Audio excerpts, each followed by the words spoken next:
takut jangan-jangan suul khotimah. Tapi jangan sampai rasa takut tersebut berlebihan yang mengakibatkan nanti yang putus asa. Rasa takut itu perlu karena kita di antara hidup itu rukun ibadah kata para ulama itu tiga. Bainal khaufi wal raja wal mahabbah. Mereka sering menggambarkan dengan guru. Rukun ibadah apapun yang kita kerjakan dalam ibadah itu ada tiga. Yang pertama antara rasa takut, yang kedua rasa harap, dan yang ketiga rasa cinta. Rasa cinta sebagai kepalanya, rasa takut dan rasa harap sebagai dua sayapnya. Jika satu sayap saja patah maka akan celaka. Jika seseorang terlalu takut maka dia akan berputus asa. Jika seseorang terlalu berharap dia akan meremehkan dosa. Nah, hadis yang tadi yang saya bacakan tadi, seseorang beramal amalan surga, sudah merasa akidahnya kuat, sudah merasa bermanhaj salaf, dia takut, harus takut.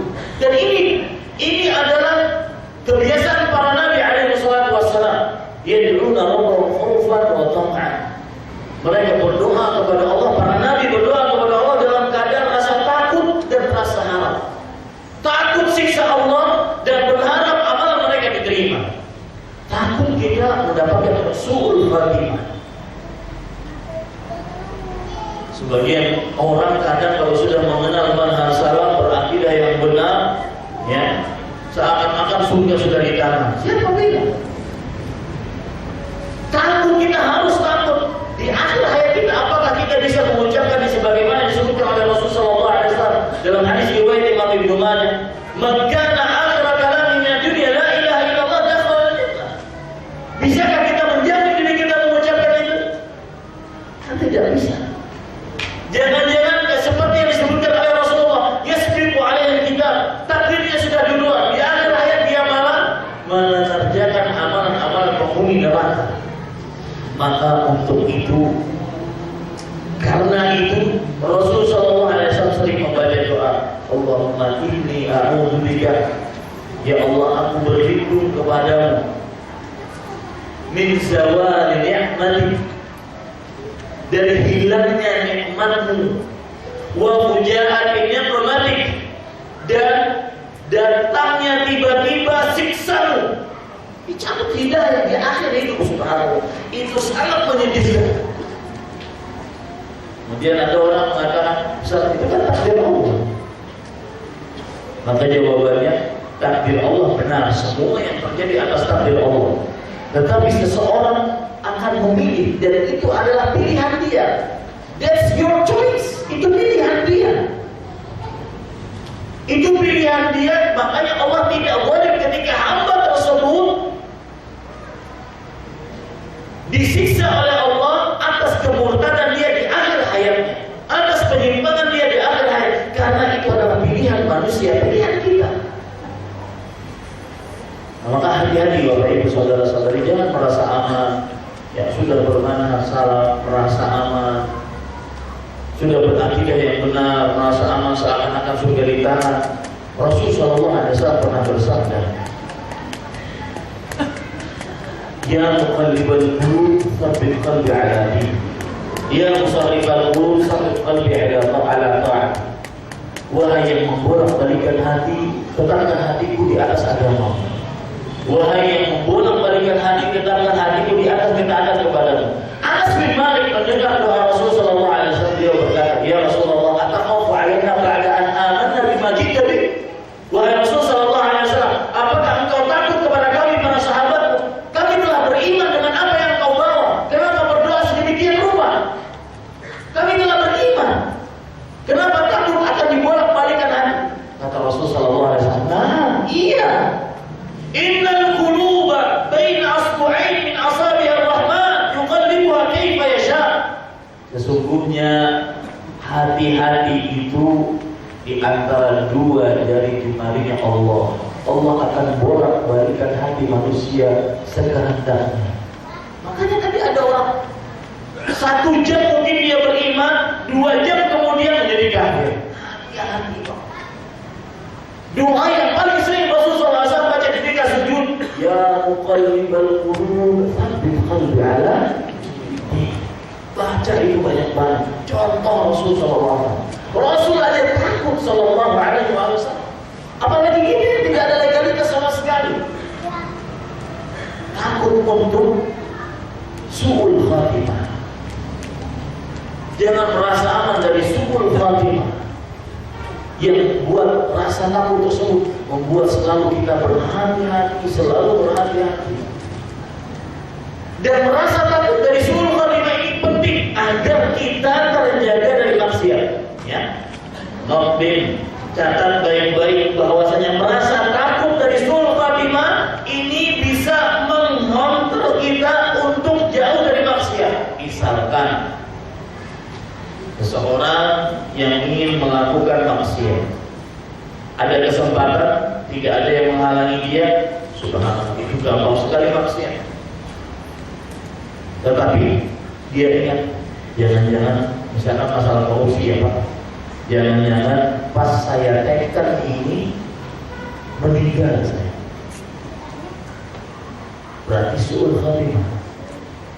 Orang mau berzina misalnya, jangan-jangan pas lagi mati. Orang lagi mau mencuri, jangan-jangan pas lagi mencuri saya mati. Orang lagi pas mau menipu, pas lagi mau berdusta, jangan-jangan pas lagi berdusta mati. Takut su'ul khatimah akan menghadap seseorang dari berbuat maksiat. Itu yang kita butuhkan.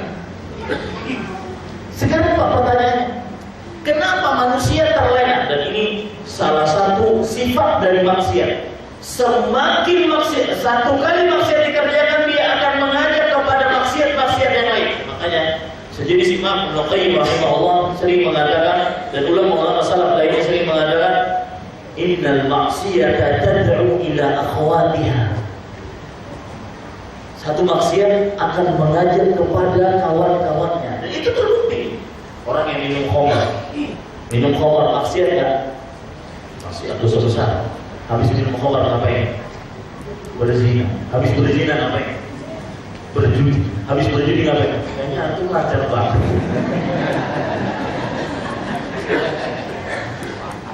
Enggak bercanda ya. Minum khamar, kemudian berzina, kemudian berjudi. Habis berjudi pulang masih dalam keadaan kalah, kemudian kalah bunuh orang. Kan itu ngajak,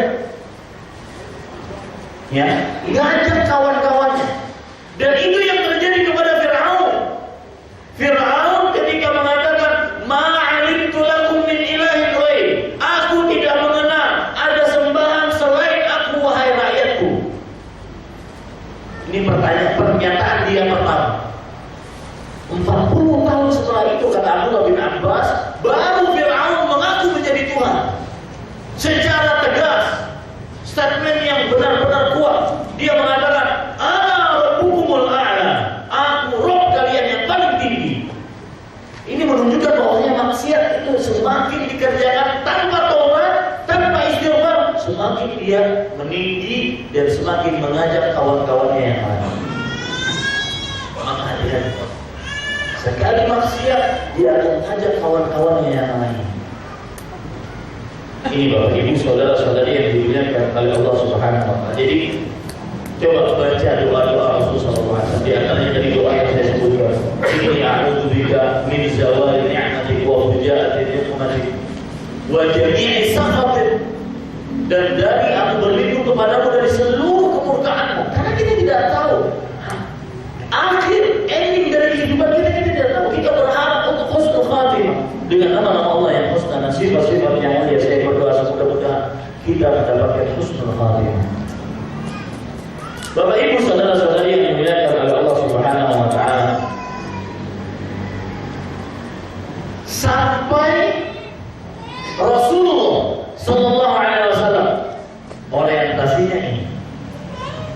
Orientasi adalah masuk surga, jauh dari api neraka. Coba perhatikan sebuah hadis. Nabi Muhammad sallallahu alaihi wasallam pernah berkata kepada seseorang, "Kaifa taqulu idza shallaita?" Rasulullah SAW, wahai si fulan, kalau kamu lagi sholat, yang kamu baca doanya apa? Kalau lagi sholat, yang kamu baca doanya apa? Karena waktu sholat memang waktu bermunajat, terutama ketika sujud, terutama ketika sebelum salam, dan waktu sholat secara umum adalah waktu untuk berdoa. Boleh nggak doa ketika rukuk, Pak? Boleh nggak? Boleh. Yang dilarang oleh Rasulullah SAW adalah membaca Al-Quran ketika rukuk dan ketika sujud.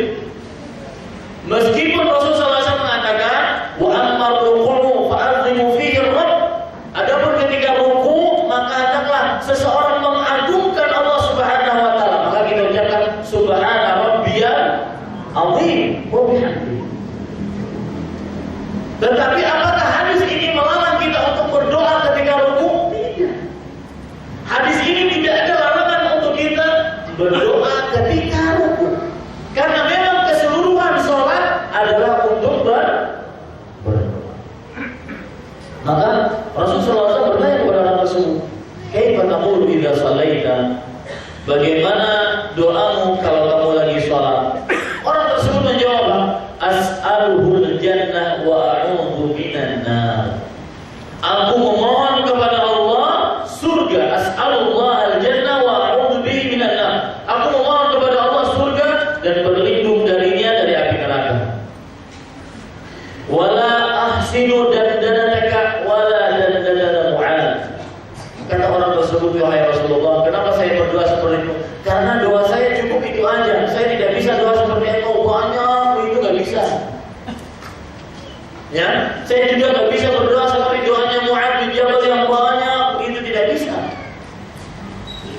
Maka orang tersebut mengatakan, haula. Rasulullah SAW mendengar pernyataan orang tersebut, beliau mengatakan, haula nujanti.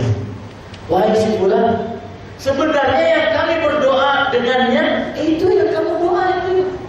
Sama doa kita semua sama. Yang kita minta tujuannya sama. Masuk surga jauh dari neraka. Berarti dari sini sampai Rasulullah SAW orientasinya masuk surga jauh dari neraka. Maka dari hadis ini kita bisa ambil pelajaran. Kalau berdoa Bang, jangan muluk-muluk deh. Seperti orang, ya Allah, mudah-mudahan berarti jadi anak yang saleh, dapat pekerjaan yang baik, dapat gaji yang tinggi, dapat jodoh yang salihah, dapat ini, dapat terlalu panjang Pak. Rabbana hab lana min azwajina wa dzurriyyatina qurrata a'yun waj'alna lil muttaqina imama. Doa jami' mani', doa yang mengumpulkan seluruh yang diperlukan dan mengeluarkan yang tidak perlu. Karena kalau kita runut satu-satu, mungkin yang kita minta yang berunut tersebut tidak cocok untuk anak kita, tidak cocok untuk kehidupan kita. Kalau kita runut satu-satu mungkin tidak lengkap. Makanya Anas bin Malik berkata, kana Nabi sallallahu alaihi wasallam yukthiru min ad-du'a an yaqul Rabbana atina fid dunya hasanah wa fil akhirati hasanah wa qina. Rasulullah sallallahu alaihi wasallam banyak membaca doa Rabbana atina fid dunya hasanah wa fil akhirati hasanah wa qina adzabannar. Kenapa yang dibutuhkan dari dunia? Kebaikan. Yang dibutuhkan kehidupan di akhirat, kebaikan.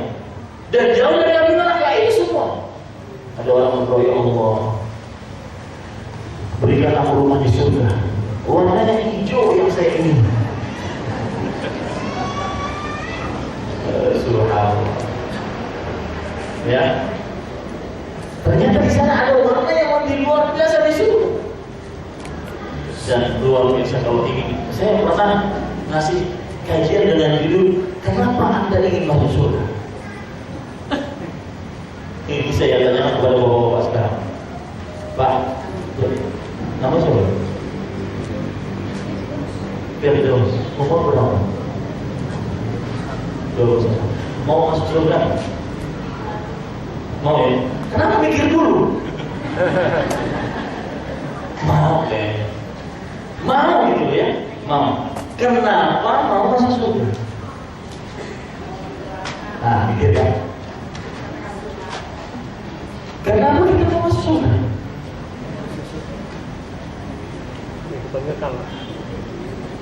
Hanya kekal. Kata Allah Subhanahu wa taala, perhatikan. A'dadtu li'ibadi as-salihin ma la 'ainun ra'at wa la udhunun sami'at wa la khatara 'ala qalbi bashar. Aku sediakan untuk hamba-hambaku yang saleh sesuatu yang tidak pernah terlihat oleh mata, tidak pernah terdengar oleh telinga, tidak pernah terbetik di dalam hati. Bapak silakan pergi ke dunia, ujung dunia, daerah yang paling indah, kemana saja. Saya sedikit melenceng dari masalah dunia dan masalah surga ini dulu. Sebagian orang Pak, kadang kalau untuk pelesiran itu jor-joran mengeluarkan duit. Tapi giliran untuk pergi umroh, haji, atau bersedekah, tak dulu deh. Padahal pelesirannya ke negeri kafir. Yang dilihat paha-paha orang kafir.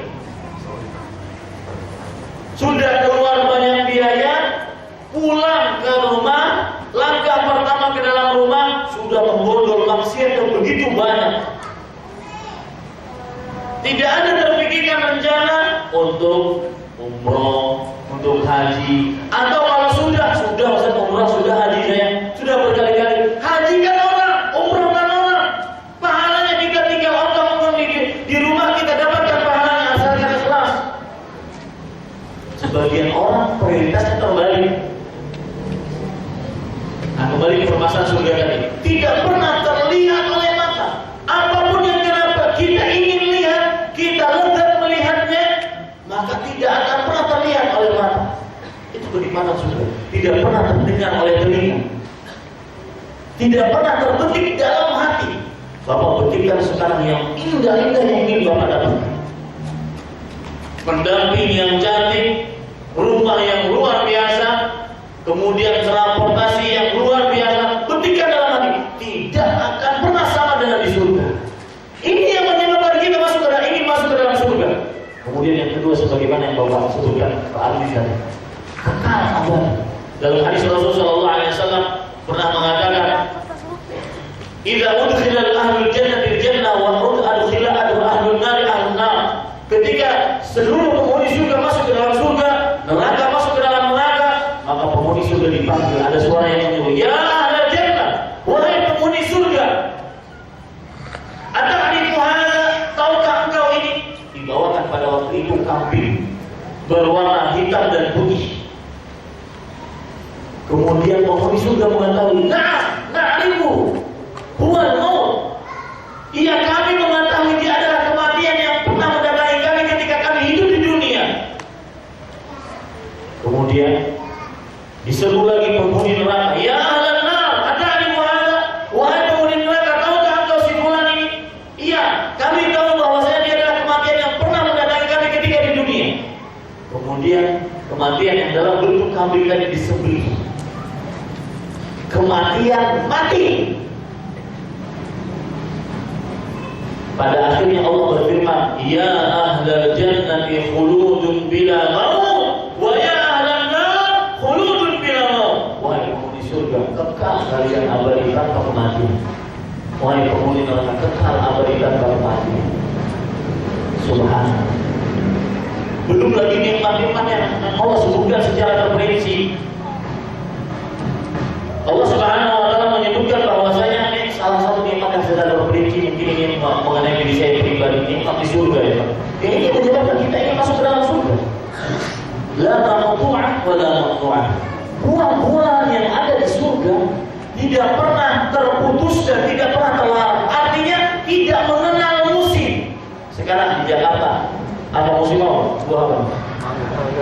Mangga. Mangga. Kapan datangnya? Kalau musim kan, sudah tidak kenal musim, la maqtu'ah.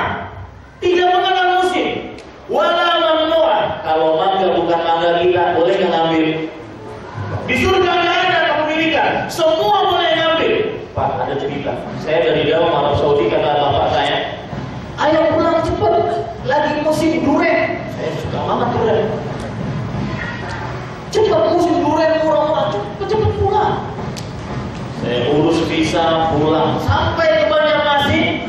Kampung saya habis musimnya. Mana duriannya Pak? Habis musimnya, kamu telat sih. Saya langsung ingat itu ayat la maqtu'ah wa la mamnuh. Memang beda dunia sama surga. La maqtu'ah wa la mamnuh. Tidak pernah terputus. Sekali ambil langsung tumbuh, ambil lagi tumbuh tambah banyak. Tidak pernah ada larangan. Subhanallah, luar biasa. Orientasikan hidup kita masuk akhirat. Orientasi akhirat masuk surga, jauh dari akhirat. Kemudian Bapak Ibu saudara-saudari yang dimuliakan oleh Allah Subhanahu wa taala.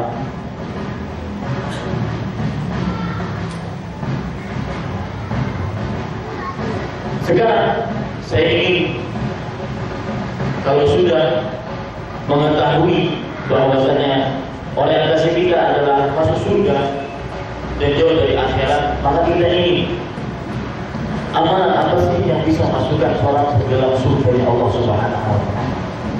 Sebelum saya ucapkan poin terakhir, yaitu apa faedah seseorang yang berorientasi akhirat masuk surga jauh dari api neraka. Apa faedahnya dalam kehidupan kita sehari-hari, baik sisi akidah, ibadah, muamalah. Sebelum itu saya ingin memberikan sebuah amalan. Biasakan para kiai yang ditunggu-tunggu amalannya. Saya kalau di kampung sebut kiai loh Pak. Ya, amalan yang ditunggu. Cuma amalannya ini bukan amalan biar bisa cepat bayar utang, biar bisa lancar dagang, biar bisa cepat dapat jodoh, bukan. Kita sudah lebih dari itu. Kita asa dan cita kita adalah akhirat, masuk surga, jauh dari api neraka. Apa amalannya? Coba perhatikan hadis riwayat Imam Ahmad an Anas radhiyallahu anhu qala Rasulullah sallallahu alaihi wasallam ma yas'alu rajulun muslimun Allah al-jannata thalathan illa qalat al-jannatu Allahumma adkhilhu wa lastajara rajulun muslimun Allah minan nari thalathan illa qalat an-nar Allahumma ajirhu. Ya Allah, artinya tidaklah seorang muslim memohon kepada Allah surga 3 kali dengan mengucapkan Allahumma adkhilnil jannah, Allahumma adkhilnil jannah, Allahumma adkhilnil jannah. Apa? Mudah. Allahumma adkhilnil jannah. Yang artinya wahai Allah, masukkanlah aku ke dalam surga. Wahai Allah, masukkanlah aku ke dalam surga. Wahai Allah, masukkanlah aku ke dalam surga. Maka surganya sendiri akan berdoa kepada Allah. Qalatil jannah. Surga berdoa kepada Allah, Allahumma adkhilhu. Ya Allah, masukkan si bola tersebut kepada saya. Surganya yang langsung mohon kepada Allah Subhanahu wa taala untuk orang yang berdoa seperti itu. Allahumma adkhilnil jannah. Wa lastajara rajulun muslimun Allah minan nari thalathan illa qalatin nar Allahumma ajirhu. Dan tidaklah seorang muslim meminta dijauhkan oleh Allah dari api neraka sebanyak 3 kali, malaikat neraka akan berdoa, ya Allah, jauhkan si fulan dari neraka. Kalau si fulan tersebut mengucapkan 3 kali Allahumma ajirni minan nar, Allahumma ajirni minan nar, Allahumma ajirni minan nar. Wahai Allah, jauhkan aku dari api neraka. Wahai Allah, jauhkan aku dari api neraka. Wahai Allah, jauhkan aku dari api neraka. Nerakanya sendiri yang berdoa. Ini subhanallah, masalah neraka luar biasa Pak. Saya di Damam, Arab Saudi. Bagian timur Arab Saudi itu kota Damam. Dan di situ ada lumbung minyak yang diprediksi bahwasanya minyaknya Arab Saudi akan 100 tahun lagi masih ada. Di kota itu ada pemandangan yang sangat luar biasa, terutama ketika musim panas. Sama kita mendapati musim panas terkadang sampai 45 sampai 50 derajat Celcius. Sekarang panas kita berapa? Saking panas 32, 33, 35. Ini enggak 45 sampai 50 derajat Celcius. Ditambah dengan humid. Humid itu lembab. Seperti kita sekarang keringatan. Lembab. Tetapi ini belum apa-apa. Kalau lembabnya di sana, karena kita di samping laut, di samping pantai, lembabnya di sana orang seperti mandi, Pak. Bertetesan keringat. Kalau sudah itu terjadi, itulah puncak musim panas. Kalau sudah puncak musim panas, saya selalu ingat hadis Rasulullah SAW tentang neraka, dahsyatnya neraka. Mudah-mudahan saya menyebutkan dahsyatnya neraka ini sehingga kita tidak bermudah-mudah mengerjakan secuil maksiat walaupun kita agak kecil. Kata Rasulullah SAW, "Ishtakatin naru ila rabbika." Neraka mengadu kepada Allah. Annaha akalat ba'duhum ba'dan, bahwasanya sebagian api neraka memakan api yang lain. Saking panasnya api makan api. Kalau ada ikan jeruk makan jeruk, ini api makan api. Saking panasnya neraka pun mengadu kepada Allah Subhanahu wa taala bahwasanya sebagian kami saking panasnya memakan sebagian dan sebagian yang lainnya. Fa'adinalah binamasin. Maka Allah Subhanahu wa taala pun memberikan izin kepada neraka untuk menghilangkan rasa panasnya. Mereka bisa bernafas 2 kali dalam setahun. Maka kata Rasulullah SAW, panas neraka yang paling sekalian rasakan apabila musim panas yang sangat panas, itulah berarti neraka sedang bernafas. Dan yang kedua, apabila musim dingin sangat dingin, itulah berarti neraka sedang bernafas. Karena dingin pun bisa membunuh seseorang. Saking dinginnya bisa membunuh seseorang. Saking panasnya juga bisa membunuh seseorang. Makanya kalau seandainya di sana sudah sampai 50 derajat Celcius, maka seluruh pekerja dipulangkan, masuk ke dalam rumah. Karena takut dehidrasi. Karena tidak sedikit yang pingsan di jalan. Saking panasnya. Itu baru dunia. Saya pernah ada orang hilang sendal, kemudian mintanya sama saya, sendal saya hilang, ini pakai, saya bilang. Akhirnya saya jalan di atas aspal. Subhanallah, jalan di atas aspal baru 2 menit langsung melepuh kaki, Pak. Itu jarak antara saya dengan matahari miliaran mil jauhnya. Bagaimana api neraka? Subhanallah, sangat panas, Pak. Jangan pernah main-main dengan nerakanya Allah Subhanahu wa taala. Ustaz, palingkan setengah hari saat di neraka. Setengah hari berapa? 200 tahun. Nah, 250 tahun atau 500 tahun. Karena Allah Subhanahu wa taala berfirman, "Inna yawman 'inda rabbika ka'alfi sanatin mimma ta'udun." Sesungguhnya satu hari di sisi Rabbmu, satu hari di hari kiamat sama dengan 1000 tahun. Setengah hari berapa? 500 tahun. Subhanallah. Bapak Ibu saudara-saudari yang dimuliakan Allah. Maka itu amalan masuk surga jauh dari api. Allahumma adkhilnil jannah sebanyak 3 kali. Allahumma ajirni minan nar. Kapan dibacanya? Di mana saja. Kapan saja. Di mana dibacanya? Di mana saja. Berapa banyak? Berapa saja. Karena kaidah ini juga penting. Ini akan saya bahas nantinya kalau kapan-kapan saya kesini lagi.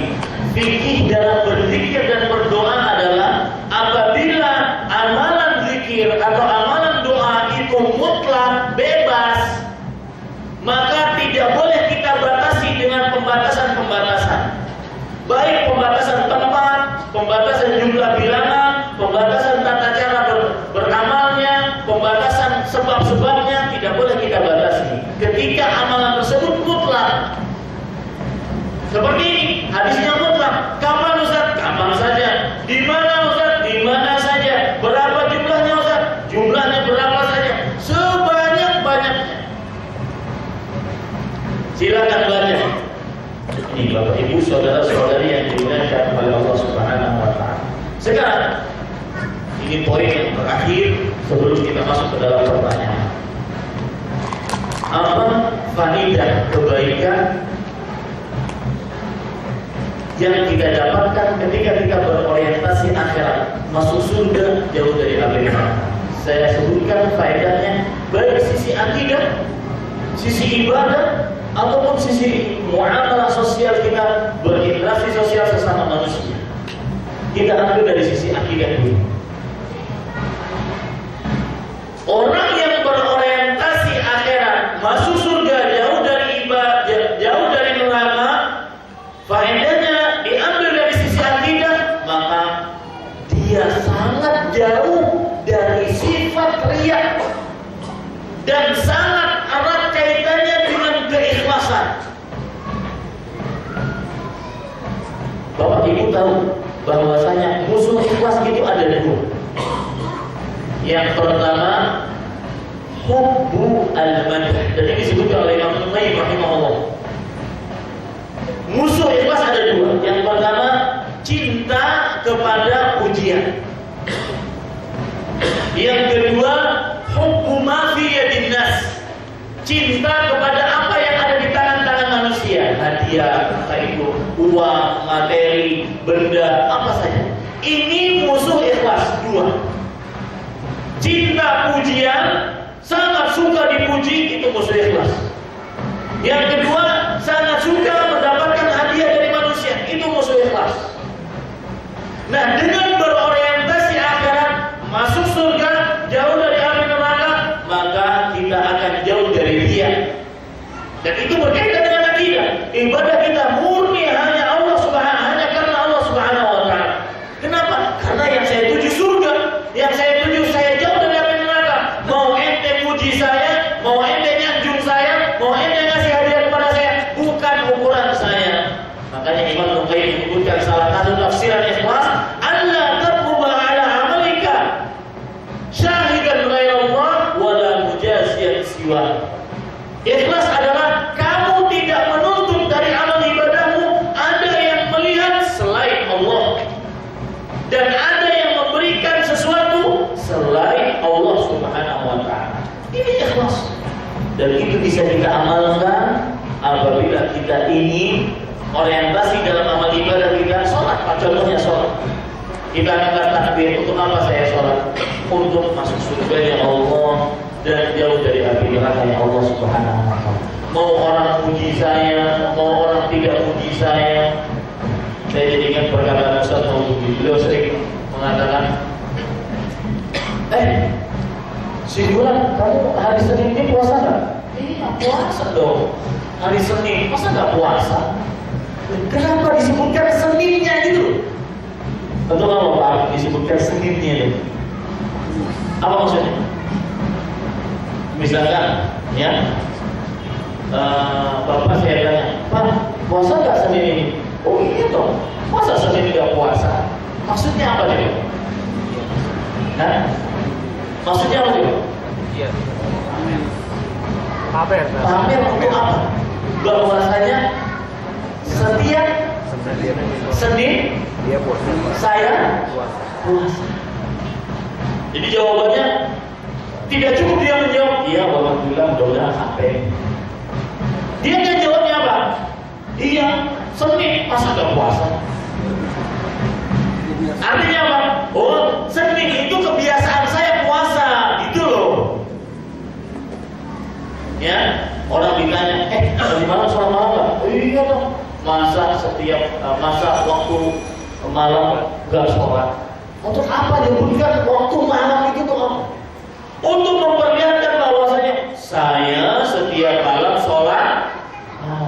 Ini orang-orang yang ria, sum'ah, ujub. Bapak Ibu saudara-saudari, itu bisa diobati dengan kita berorientasi kepada akhirat. Saya hanya menginginkan Allah Subhanahu wa taala melihat saya, pujian hanya dari Allah. Saya tidak butuh pujian Anda, pemberian Anda, hadiah Anda. Ini Bapak Ibu saudara-saudari, ini dari sisi akidah. Orang yang berorientasi akhirat, faedahnya adalah dia akan sangat mudah mengikhlaskan ibadahnya kepada Allah Subhanahu wa Ta'ala. Saya ingin bertanya, Pak, kenapa ibadah yang ikhlas itu sangat sulit bagi kita? Ada yang tahu? Sahal bin Abdullah Tasturi rahimahullah pernah ditanya, "Ayyu syai'in asyaddu 'ala nafs?" Wahai Sahal, seorang yang berdiri dan ahli ibadah, apa yang paling berat yang kamu kerjakan? Beliau menjawab, ikhlas. Yang paling berat bagi diri saya adalah ikhlas. Kenapa demikian? Sebelum saya jawab kenapa demikian, siapa yang menjadi pegawai negeri sipil PNS di sini? Saya ingin ngasih contoh saja. Siapa? Enggak ada. Baik. Siapa yang bekerja di sebuah perusahaan? Ada ya Pak ya? Ada ya? Baik. Kapan waktu bekerjanya Pak? Dari jam berapa? Jam 8 sampai jam 5. Kenapa Bapak mau masuk kantor dari jam 8 sampai jam 5? Ingin dapatkan gaji enggak? Iya, semua dari kita seperti itu. Bekerja ingin dapat gaji untuk menghidupi kehidupan kita dan keluarga kita, kan seperti itu. Kenapa ikhlas sangat sulit bagi manusia? Bapak ketika bekerja jam 8 sampai jam 5, gajinya tanggal berapa? 1 atau 2? Anggap seperti ini. Sebulan saya bekerja, dari 8 sampai 5 saya bekerja, sebulan akan saya dapatkan hasilnya langsung. Saya melihat dengan mata kepala saya langsung, makanya saya semangat. Kadang-kadang juga terlambat, saya tergesa-gesa. Ya, kadang kalau seandainya di Jakarta macet, saya harus keluar dari rumah jam berapa? Jam 5, subhanallah. Berarti bukan 8 jam itu, lebih. Kadang 10 jam, 11 jam di jalan. Untuk apa? Karena saya tahu bahwasanya tanggal 1, tanggal 2 saya dapat hasilnya. Nyata saya lihat, saya mau bekerja. Nah, kenapa ikhlas sulit? Karena kata Sahal bin Abdullah Tasturi, li'annahu laysa laha nasib. Karena dengan orang beramal ikhlas, dia tidak melihat hasilnya secara mata kasat di dunia. Karena amalan ikhlas hanya Allah yang mengetahuinya. Paham sekarang Pak ilustrasinya? Ya, sangat dipahami ya Pak ya. Begitulah ikhlas, sulit Pak. Orang mau bekerja kenapa? Karena dia tahu saya akan dapat gaji. Saya akan dapat gaji. Jelas mata saya melihatnya gaji tersebut. Makanya saya semangat. Bahkan keluar seperti Bapak, keluar dari jam 5. Saya mau meninggalkan anak istri, bangun pagi, mungkin sholat subuhnya mungkin bisa di jalan, atau bagaimana. Pokoknya saya mau bekerja. Karena tanggal 1, tanggal 2 saya dapat hasil yang nyata, yang bisa lihat dengan mata kasat saya. Dan itu kemauan manusia. Manusia sangat menginginkan sesuatu yang dia ingin lihat secara nyata di dunia. Tetapi tidak terjadi itu pada amalan yang ikhlas. Bahkan orang ikhlas kadang Pak dihina. Asyik ulama ayat-ayat tapi tidak pernah sedekah. Padahal dia mengerjakan hadis Rasul, shadaqatus sir tufi'u ghadab Rabb, sedekah yang rahasia meredam kemurkaan Allah. Dia selalu sedekah tapi rahasia. Ngapain diberitahukan ke orang?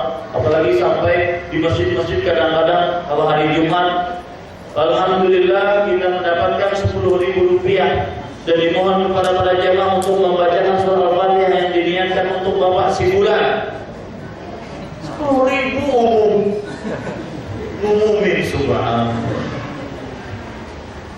Ya ini Bapak Ibu saudara-saudari yang dimuliakan Allah. Kenapa ikhlas sulit? Karena seseorang terkadang tidak terpuji Pak. Kalau seandainya dalam pembangunan masjid misalnya, kalau seandainya disebutkan bahwasanya si fulan membantu kita dalam pembangunan masjid ini, si fulan yang ikhlas tadi kadang tidak tercatat namanya. Padahal dia yang paling banyak menyumbang untuk masjid tersebut. Dan saya ingatkan kepada diri saya pribadi dan kepada Bapak Ibu sekalian, prestasi di dunia. Salah satu prestasinya yang kita harus bikin adalah buat Anda punya amalan rahasia.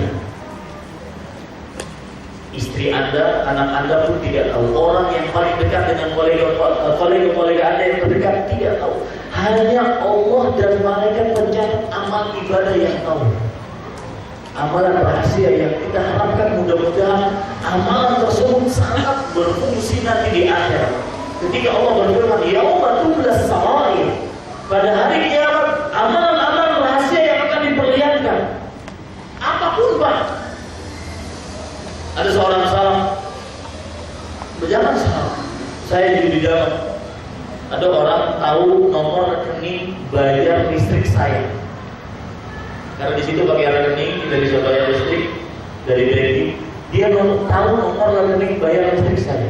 Setiap bulan, setiap kali saya ingin bayar listrik, sudah terbayar. Saya berpikir siapa yang bayar ini? Saya tidak tahu siapa yang bayar ini.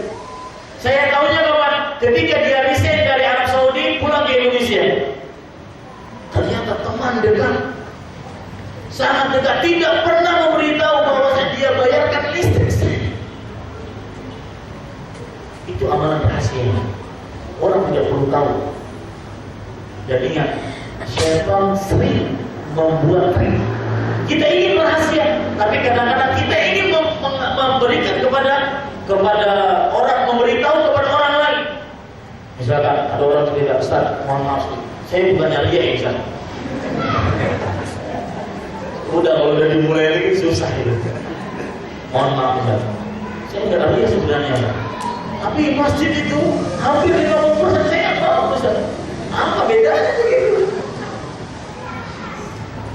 Ya, bikin kita apapun amalan rahasia, entah itu sedikit atau banyak, sesuai dengan kemampuan kita masing-masing. Yang punya kekuatan, saya punya amalan rahasia. Si ibu itu tua renta, tidak ada anaknya, tidak ada keluarganya. Kalau ke pasar dia bawa barang belanja banyak. Saya berdagang di pasar, saya punya kekuatan, saya bawakan ke tukang beca, saya bawakan ke angkot. Setiap hari. Itu amalan rahasia, tidak perlu orang tahu. Buat prestasi di dunia, kita punya amalan rahasia. Masalah prestasi berbanyak masih banyak kita juga bicarakan. Baik, yang kedua, faedah dari orientasi Anda masuk surga jauh dari api neraka. Dari sisi ibadah, subhanallah. Kalau tadi dari sisi akidah, sekarang dari sisi apa? Ibadah. Yang dibutuhkan ketika seorang ibadah apa? Al-Imam Asy-Syafi'i rahimahullah Muhammad ibn Idris, beliau pernah mengatakan, a'zamul karamat al-istiqamatu ala dinillah. Karamah yang paling tinggi adalah istiqamah di dalam agama Allah. Ini yang kita butuhkan ketika kita beramal ibadah. Istiqamah bukan panas-panas coklat daripada saya itu bayi ayam dengan panas-panas coklat. Ya toh?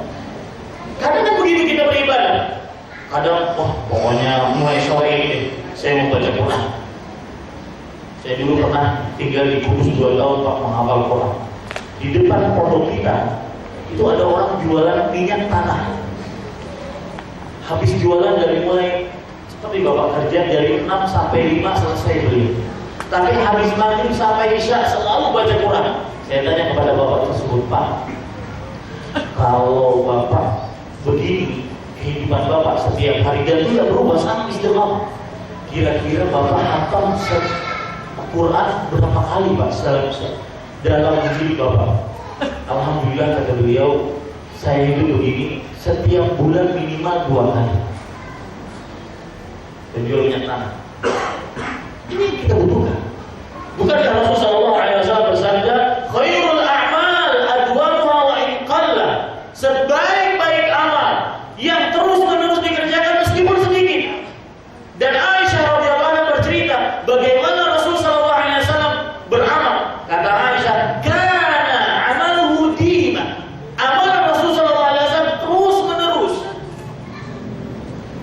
Makanya ada hadis Rasulullah SAW, beliau ngomong sholat sunnah itu menunjukkan bahwasanya beliau ingin amalannya tidak bolong. Dan itu yang kita butuhkan ketika kita ingin beramal ibadah. Istiqomah terus menerus meskipun sedikit. Sholat malam cuma 2 rakaat, mungkin sebelum tidur saja 2 rakaat sholatnya, witirnya 3 rakaat, 5 rakaat, berapa menit sih? Cuma itu saja dia kerjakan, itu pun sebelum tidur. Karena dia tahu bahwasanya kalau sudah kena bantal, mau datang gempa skala 9 Richter gak bangun dia. Dia tahu dirinya, dia tahu posisinya. Dia sholat sebelum tidur. Apa sih susahnya sholat sebelum tidur? Dia tahu posisinya, tapi dia kerjakan terus menerus sampai akhir hayatnya. Ini yang dibutuhkan dalam beramal ibadah, istiqamah. Jangan panas-panas kepala. Baca Quran 1 hari, 2 hari, semangat. Mau suami memanggil bodo amat, mau anak saya manggil bodo amat. Habis itu seminggu selesai. Masuk lemari atau diletakkan mushafnya di atas lemari, berdebu sampai 10 cm. Gak pernah lagi namanya kenalan dengan Al-Quran. Kalau sudah bersih-bersih, lalu tidak sengaja mushafnya jatuh dari lemari, selamatan 7 hari 7 malam. Al-Quran diturunkan bukan untuk itu.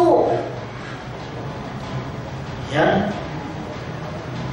sholat malam kadang fluktuasi, naik turun, dan fluktuasinya sangat signifikan, naik terus naik. Semalaman suntuk sampai subuhnya ketinggalan.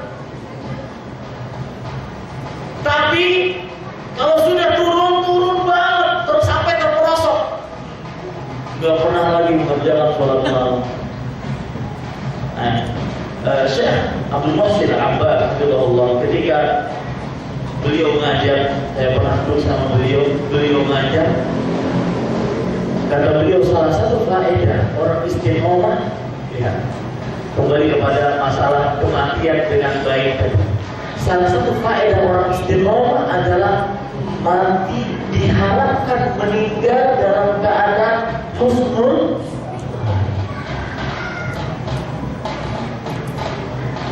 Beliau sering menceritakan tentang Mansur bin Zadan, seorang tabi'in. Karena kalau baca kitab Sunan Abi Dawud di Masjid Nabawi, beliau sering menyebutkan perawi-perawi. Ketika lewat seorang yang bernama Mansur bin Zadan, seorang tabi'in, beliau mengatakan bahwasanya salah satu manaqib dari Mansur, sejarah yang paling utama dari Mansur bin Zadan adalah idza qala li Mansur bin Zadan anna malakal maut bil bab ma zada ala amalihi syai'an. Jika dikatakan kepada seorang Mansur bin Zadan bahwasanya malaikat maut di pintu rumahmu wahai Mansur ingin mencabut nyawamu, dia tidak menambah amalannya sedikit pun. Kenapa? Karena dia dalam keadaan istiqamah. Dari sini beliau sering menyatakan bahwasanya min fadhailil istiqamah ar-raja ala husnil qadim. Termasuk keutamaan orang yang istiqamah adalah diharapkan meninggal dalam keadaan husnul qadim. Nah, kembali kepada orientasi tadi. Orientasi akhirat, masuk surga, jauh dari api neraka, ini selalu kita tanamkan dalam hati kita. Faedahnya dalam ibadah kita adalah kita bisa apa? Istiqomah. Orang yang orientasinya akhirat bukan dunia, lihat saja istiqomah. Pengurus masjid, mau apa saja di dalam kepengurusan itu, ada masalah besar, masalah kecil, tetap dia menjadi pengurus masjid.